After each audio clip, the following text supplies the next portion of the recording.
ప్రస్తుతం ఆరోగ్యంగా ఉండాలని, బాడీ ఫిట్‌గా ఉండాలని చాలా మంది యువత జిమ్‌లకు వెళ్తున్నారు. కండరాలు పెంచుకోవాలన్నా, బరువు తగ్గాలన్నా ప్రోటీన్ పౌడర్లు, ఇతర సప్లిమెంట్లు వాడుతున్నారు. కానీ ఇవన్నీ అందరికీ ఒకేలా పనిచేయవు. వైద్యుల సలహా లేకుండా వాడితే తీవ్రమైన సమస్యలు తలెత్తే అవకాశం ఉందని నిపుణులు హెచ్చరిస్తున్నారు. ఇలాంటి దారుణ సంఘటనే తమిళనాడులోని నీలగిరి జిల్లాలో చోటు చేసుకుంది. కునూర్ ప్రాంతానికి చెందిన ఏఐఏడీఎంకే కౌన్సిలర్ గురుమూర్తి కుమారుడు రాజేష్ ఖన్నా ఫిట్నెస్ కోసం రెగ్యులర్‌గా జిమ్‌కి వెళ్తూ ఉండేవాడు.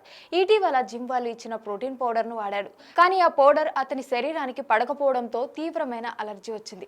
శరీరంపై దద్దుర్లు, ఇతర అలర్జీ లక్షణాలు కనిపించడంతో అతను తీవ్ర ఆందోళనకు గురయ్యాడు. ఆ పరిస్థితిని తట్టుకోలేకపోయిన రాజేష్ ఆగస్టు 31న ఇంట్లోనే పెట్రోల్ పోసుకుని ఆత్మహత్యకు ప్రయత్నించాడు. 60% కాలిన గాయాలతో అతడిని కోయంబత్తూరు ప్రభుత్వ ఆసుపత్రికి తరలించారు. చికిత్స పొందుతున్నప్పటికీ గాయాల తీవ్రత కారణంగా శనివారం ప్రాణాలు కోల్పోయాడు. పోలీసుల ప్రకారం జిమ్ ఇచ్చిన ప్రోటీన్ పౌడర్ వల్ల వచ్చిన అలర్జీ కారణంగానే రాజేష్ మనస్తాపానికి గురై ఈ భయానక నిర్ణయం తీసుకున్నాడు. ఈ సంఘటన కునూర్ ప్రాంతంలో తీవ్రమైన విషాదాన్ని నింపింది.